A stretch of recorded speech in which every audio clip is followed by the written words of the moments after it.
Sa mga katik vloggers, mga subscribers, bagot sa kaluma, mga supporters, mga dumaan, dumalaw at bumisita sa channel, lahat ng mga ka-viewers, secret viewers at silent viewers, magandang araw. So dito muna tayo sa electrical beauty products, isang personal hairstyler or home hairstyler. So itong brand na to ay number 1 best seller yata to sa Middle East, itong brand na to. At napakaganda nito dahil napakatibay ng mga accessories sa yung kanyang main unit. Tapos lahat ng mga piyesa ay available. Mabibili mo sa mga service center nila.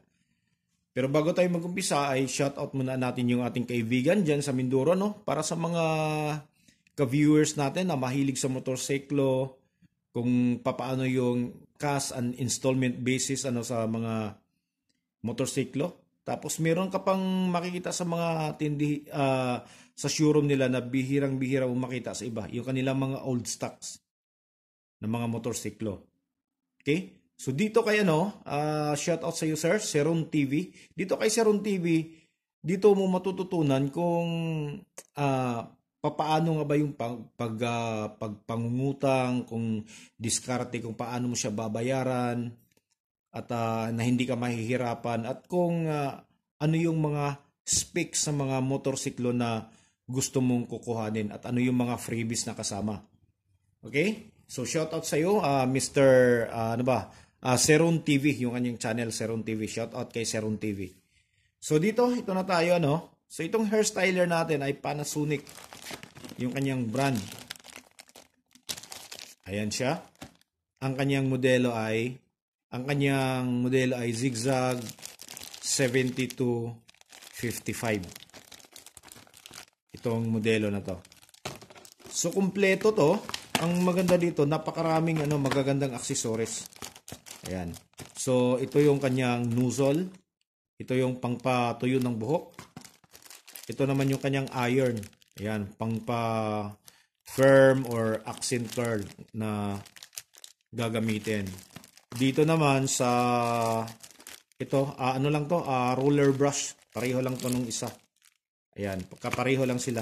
So itong malaking yung roller brush, ito na roller brush. So pang curl or pang sweeping curl o kaya pang shape ng layer sa buhok. Ito naman ay blower brush.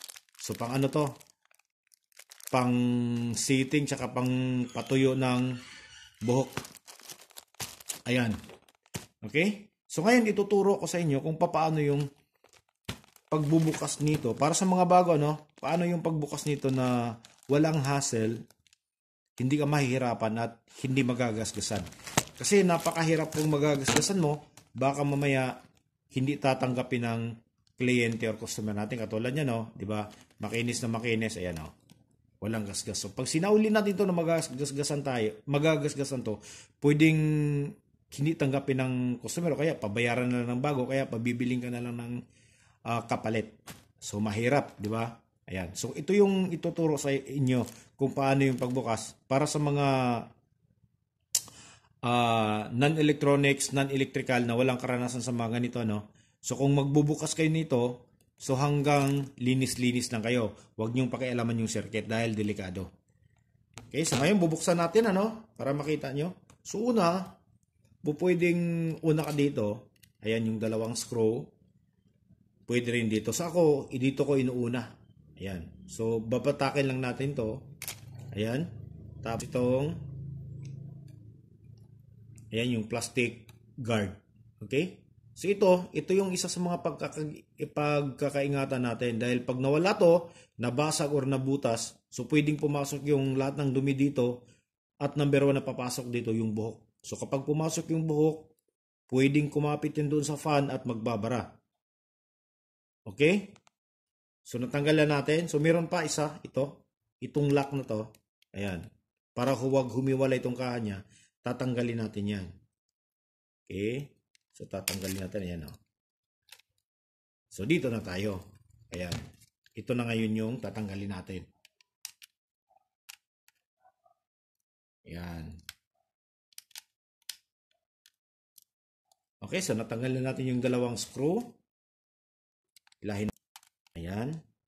Tapos ito. Push natin to, yung lock niya. Ayan, matatanggal na natin to. Ayan. Okay, natanggal na. So, ang susunod na gagawin natin, ayan, susunod na gagawin natin ay pagsungkit. So, ang sungkitan nito ay dalawa. Isa, dalawa.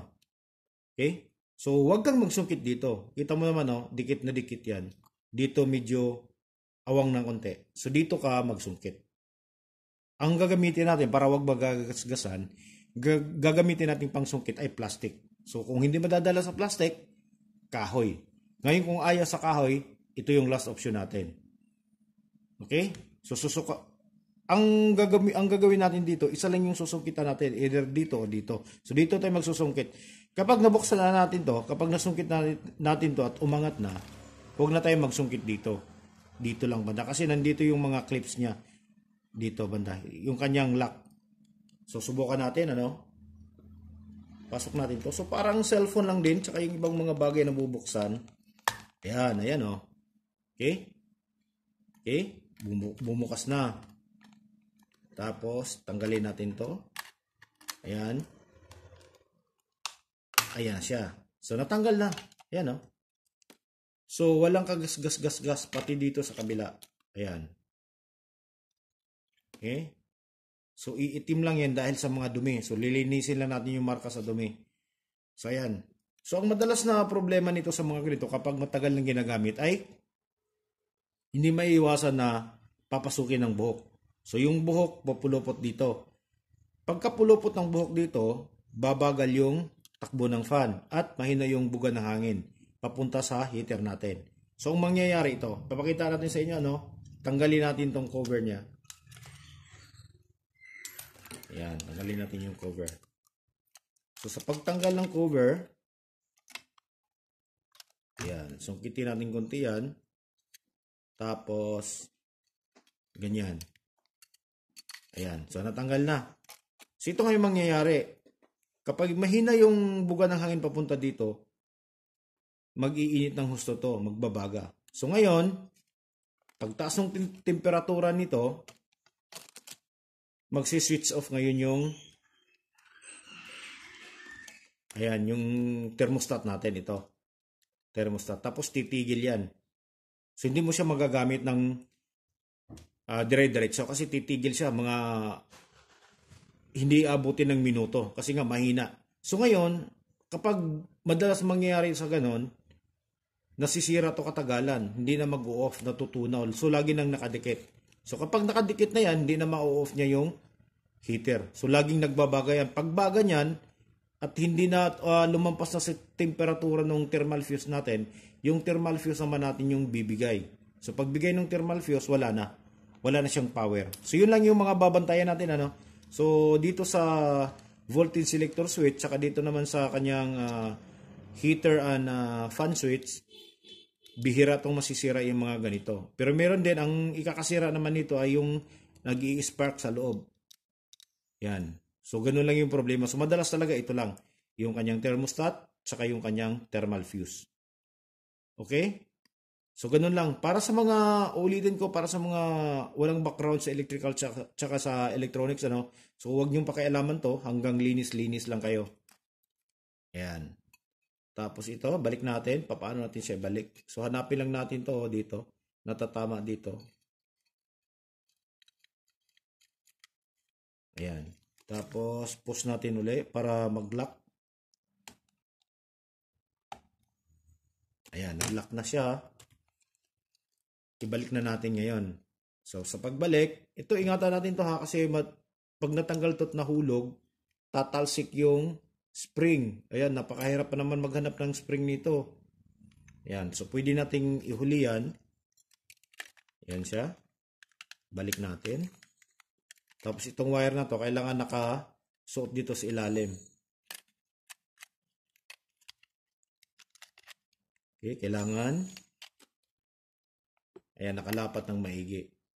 Tapos, ito naman, itong slot na to, kailangan dito nakapasok yung wire, yung dalawang wire galing dito sa terminal na to. Ayan. Tapos pasok natin to, ano? Ayan siya.